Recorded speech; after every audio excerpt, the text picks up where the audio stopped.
सास अच्छी तो बहू भी श्रवण कुमार मिलती है। 90 वर्षीय सास को सिर पर टोकरी में बिठाकर 84 कोस ब्रज परिक्रमा करा रही बहू भाविक कर रही अनोखी सेवा की कहानी। नमस्कार, आप देख रहे हैं सिटी पोस्ट लाइव और मैं हूं रवि। आज के समय में जहां रिश्तों में बढ़ती दूरियां, पारिवारिक विवाद और सास बहू के झगड़ों की खबरें अक्सर सुर्खियां बनती हैं, वहीं उत्तर प्रदेश के ब्रज क्षेत्र से सामने आई एक सास बहू की अनोखी कहानी लोगों के दिलों को छू रही है।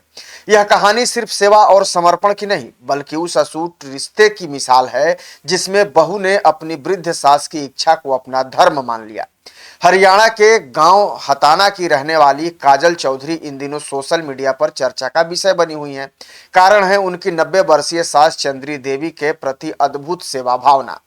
उम्र और शारीरिक कमजोरी के कारण चलने फिरने में असमर्थ चंद्री देवी की बरसों पुरानी इच्छा थी कि वे ब्रज की प्रसिद्ध 84 कोसी परिक्रमा करें, लेकिन बढ़ती उम्र और कमजोर स्वास्थ्य के कारण उनके लिए यह लगभग असंभव लग रहा था।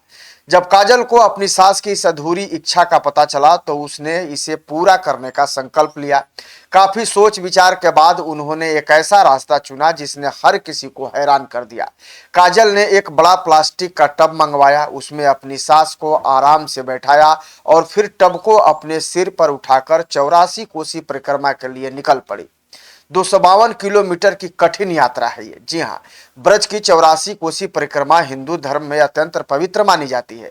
यह लगभग 252 किलोमीटर लंबी यात्रा होती है जो ब्रज मंडल के प्रमुख धार्मिक स्थलों से होकर गुजरती है। पुरुषोत्तम मास यानी कि अधिक मास के दौरान होने वाली यह परिक्रमा श्रद्धालुओं के लिए विशेष महत्व रखती है। इस वर्ष यह यात्रा 16 मई को बट अमावस्या से शुरू हुई थी। इतनी लंबी दूरी को पैदल तय करना सामान्य व्यक्ति के लिए भी चुनौतीपूर्ण होता है, लेकिन काजल ने अपनी वृद्ध सास को सिर पर उठाकर यह कठिन यात्रा शुरू कर दी। रास्ते में हजारों लोगों ने इस दृश्य को देखा और भावुक हो गए। सोशल मीडिया पर वायरल हो रही सेवा की अद्भुत मिसाल। जी हाँ, जैसे जैसे काजल और उनकी सास की यात्रा आगे बढ़ी, लोगों ने उनके वीडियो और तस्वीरें सोशल मीडिया पर साझा करना शुरू कर दी।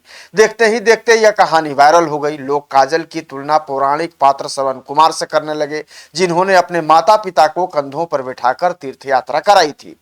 वायरल वीडियो में टब में बैठी चंद्री देवी के चेहरे पर संतोष और भक्ति का भाव साफ दिखाई देता है, जबकि सिर पर टब उठाए काजल के चेहरे पर सेवा और समर्पण की चमक नजर आती है। यही वजह है कि लोग इस दृश्य को कलयुग में त्रेता युग की झलक बता रहे हैं। बहू ने कहा, सास की खुशी ही मेरी खुशी। दरअसल यात्रा के दौरान कई लोगों ने काजल से बातचीत करने की कोशिश की, लेकिन उन्होंने ज्यादा प्रचार से बचते हुए विनम्रता दिखाई। उन्होंने सिर्फ इतना कहा कि उन्हें इस सेवा में कोई कष्ट महसूस नहीं हो रहा है। काजल के अनुसार, मेरी सास की बरसों पुरानी इच्छा थी कि वह 84 कोसी परिक्रमा करे। जब उनकी इच्छा पूरी हो रही है तो मुझे बहुत खुशी मिल रही है। बताया जा रहा है कि काजल ने पिछले सप्ताह गांव बनचारी से यात्रा शुरू की थी और मंगलवार को जब वह अपनी सास के साथ मथुरा के माठ क्षेत्र के नसीटी गांव पहुंची तो उन्हें देखने के लिए ग्रामीणों की भारी भीड़ उमड़ गई। रिश्तों के लिए अब प्रेरणा बन गई है। दरअसल ऐसे दौर में जब परिवारों में रिश्तों को लेकर नकारात्मक खबरें अक्सर सामने आती रहती हैं, वहीं काजल और चंद्री देवी की यह कहानी समाज को एक सकारात्मक संदेश दे रही है। यह घटना बताती है कि प्रेम, सम्मान और सेवा की भावना आज भी जीवित है। कई लोगों का यह भी कहना है कि यदि परिवार में आपसी सम्मान और स्नेह हो तो सास बहू का रिश्ता भी माँ बेटी जैसा बन जाता है। काजल की यह सेवा केवल एक धार्मिक यात्रा नहीं, बल्कि रिश्तों की मजबूती और पारिवारिक मूल्यों की एक जीवंत मिसाल बन गई है। आज सोशल मीडिया से लेकर गांव-गांव तक लोग एक ही बात कह रहे हैं, सास अच्छी हो तो बहू भी श्रवण कुमार जैसी मिलती है। लेकिन आप क्या सोचते हैं इस खबर को लेकर? कमेंट में जरूर बता दीजिएगा और खबर को ज्यादा से ज्यादा शेयर और लाइक भी कर दीजिएगा। धन्यवाद।